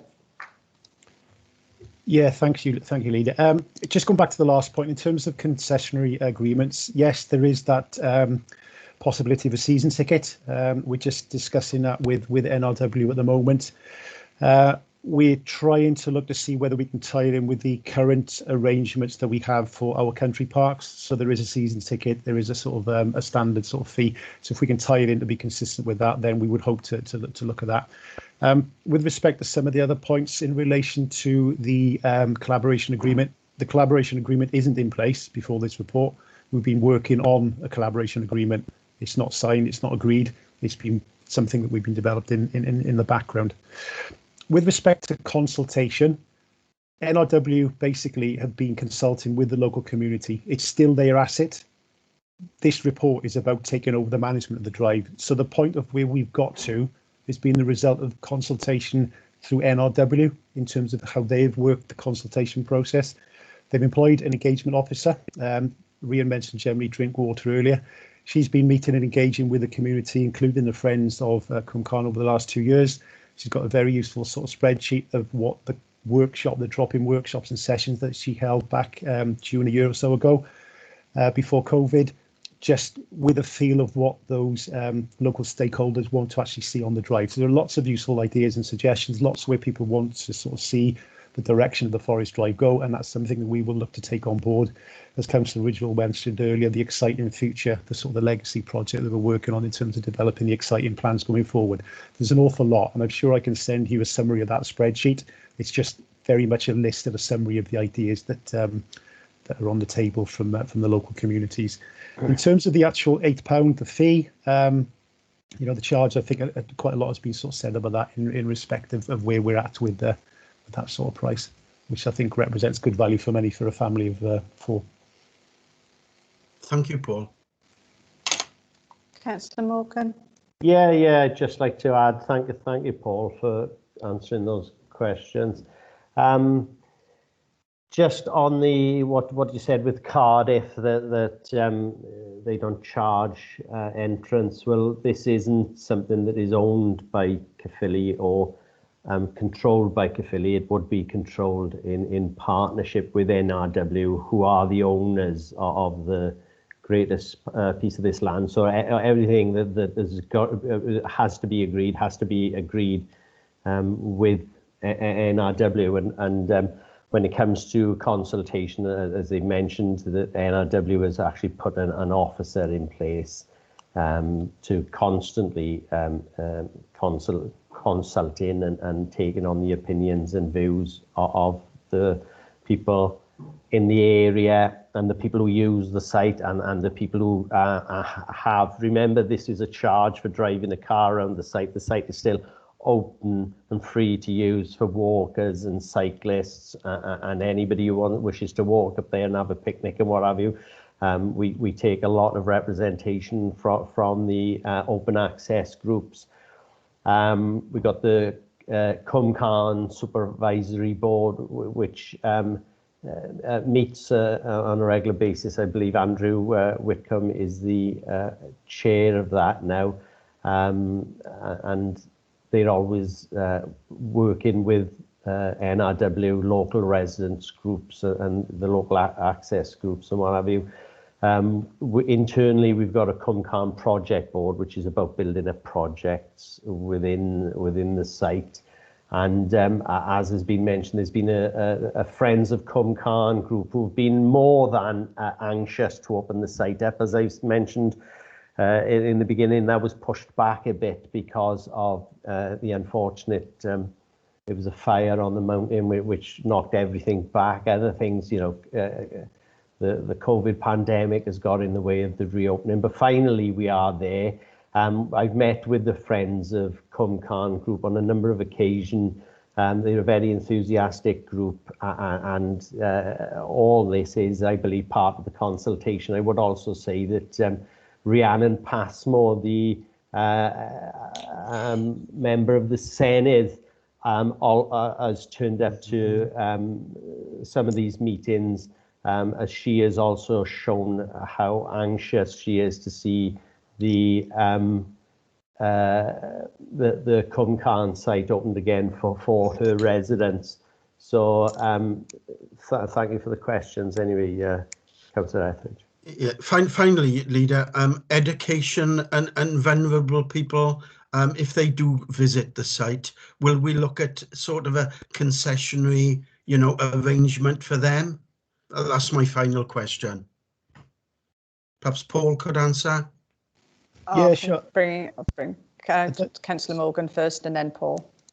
Yeah, again, I would say I'm sure Paul would be able to answer further, but again, those things will be discussed with our, if we go into this collaboration with our partners, NRW there, and it's all to do with, you know, the cost of running the site and the sustainability. We've got to look at running this site for many years. And therefore it's got to be a sort of cost neutral affair. And with regards to education, I would ask Paul if he would like to speak on the fact that we have moved our outdoor education facilities to Cwmcarn, and I believe schools and certain members of the education, you know, have access to fantastic facilities there. I believe that children can go paddle boarding and all sorts there now. So if you'd like to speak on that, Paul. Yes, thanks, Councillor Morgan. Yeah, if you go back a couple of years ago, the outdoor Caerphilly Adventures, the outdoor education sort of activity service, you know, needed a home, and we worked actively with our colleagues within the sort of the leisure services area, now in the same sort of directorate, to try to facilitate that move, and that the site at Cwmcarn is developed in terms of the facilities that they're able to offer, and it's very much focusing on those children that are vulnerable as well. That's a big part of their clientele. There's a benefit to them being at Cwmcarn, the growth and involvement with them in term time. Their bread and butter is great, but also in terms of the activities that they actually offer, they're adding to the actual offer of Cwmcarn as an adventure hub. I know you mentioned, Councillor Etheridge, earlier about the sort of funding. I wasn't sure whether you were referring to the funding in respect of this agreement or the funding for the investment that we've had to date. But a big part of that sort of funding is about developing the actual outdoor adventure offer, and that's where we've had European funding linking up with our neighbouring colleagues in Torfaen to develop the actual offer, and that's something that the Caerphilly Outdoor Adventure Group actually supports and enhances, because when they're not working with their core clientele, there's the periods where the visitors come over the holidays and over the summer. So it works, and it's a very good balance to have, and certainly it meets a number and a range of different client groups and community stakeholders and vulnerable groups. Thank you. Thanks, Paul, for covering those off. Thank you, and thank you to Councillor. Yeah, you're welcome, Councillor Etheridge. Thank you for your questions. Okay, I think I've got some more indications to come in. Councillor Gordon. Yeah, thank you, Leader. I don't understand why Councillor Etheridge is on here this morning asking questions about Cwmcarn. I'm sure local ward members have been fully engaged. I also understand that he emailed officers about 2 issues in my ward last week, namely Eastbourne Bowls Club and the Crown Public House, which myself and my 2 colleagues have had a lot of input over the last 12 months, something that Councillor Etheridge has not been involved in at all. The only thing I can think of is perhaps he's standing for the Senate elections and this is clearly electioneering. I would have liked to hear what the returning officer opinion would have been, but I understand she has now left the meeting. But I don't think this should have been allowed this morning. Okay, thank you for your view there, Councillor Gordon. As you say, the returning officer has now left the meeting and has to attend another meeting. I'm sure that Mr. Tranter is online as well, who would be aware of such things. I've got another question here, I've got another indication. Councillor George? Thank you, Leader. Actually, I was going to make the same point as Colin just made. If Councillor Etheridge had spoke to local members, he would have had most of these questions answered already, because we all know what's going on up there locally. Okay, thank you. Okay, thank you. Thank you both. Okay. Well, I think it's clear to see what Councillor Gordon's question was, and as I said, the returning officer is no longer with us on the call. I'm not sure Mr. Tranter can offer any explanation. Yes, Leader. Look, the explanation is pretty simple. Councillor Etheridge asked to speak at the Cabinet meeting, and you allowed him to speak at the Cabinet meeting. You made it clear, I know, that he was to make no reference at all to the forthcoming election at the Senedd. So it's pretty simple. Councillor Etheridge still is a councillor of this council. So he is asked to speak at this meeting. That was allowed. And that's it really in a nutshell. Still on mute. Thank you, Mr. Tranter. Thank you for that. Okay. Councillor Gordon? Yeah, if I could just come in quickly, Leader. I was told when I first became a councillor that you do not interfere in other people's wards. But clearly this is what is happening. Can I have right of response, Councillor Marsden? Yeah, sorry, I'm having some real connectivity issues here. I don't know whether you can hear me, because you're all delayed on my end. Yeah, okay. All right, Councillor Etheridge. Yeah, could perhaps Councillor Gordon could tell me the rules and regulations if an assembly member is standing for a particular constituency, he's not allowed to get in other wards. And secondly, I understand there's a written protocol which says that members, councillors, should not get involved in other wards. Could I ask Mr. Tranter if that protocol is enforced in law, please? Because I thought if a particular candidate was standing for a constituency, he could get involved in any ward in that constituency during the election as the assembly member. Okay, I think Christina is indicating to... Hang on a sec. And I'll be quiet then. Eastbourne Bowls Club have been shut for well over a year. Councillor Mike Adams have been to several meetings on Eastbourne Bowls Club. I've been involved a lot behind the scenes talking to various officers, and I find it strange that last week the Councillor Etheridge sent an email to an officer requesting information about Eastbourne Bowls Club. There's only one reason for it. Okay, thank you, Councillor Gordon. Christina, were you going to come in then? I thought you saw your hand, your mute come off, and then, sorry. Yeah, apologies, members. I had to step out for another meeting, but I was this matter was raised with me on my phone, so I've stepped back in. Just for absolute clarity for everybody concerned, as we're aware, Councillor Etheridge is standing in the forthcoming Senedd elections. With his candidate hat on, it does not allow Councillor Etheridge, or indeed any other prospective candidate, access to information you know, over and above anything that a member of the public would. It doesn't give them any sort of special requirements. Councillor Etheridge, of course, is a councillor with us, and that gives him certain rights of access to information, and also he wears the hat of opposition group leader of the independent groups.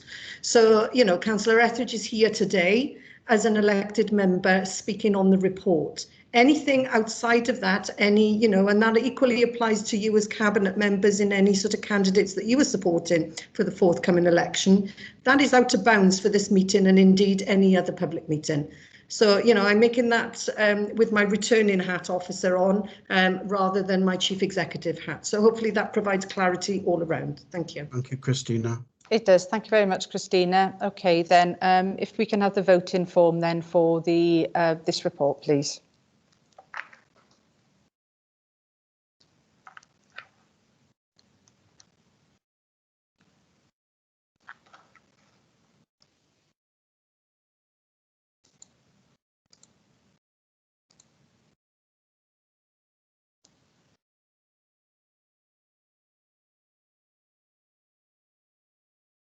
Just waiting for those to come through. I think that's unanimous. Thank you very much, everyone, and thank you for your contributions today. Okay, and now that concludes the meeting for today.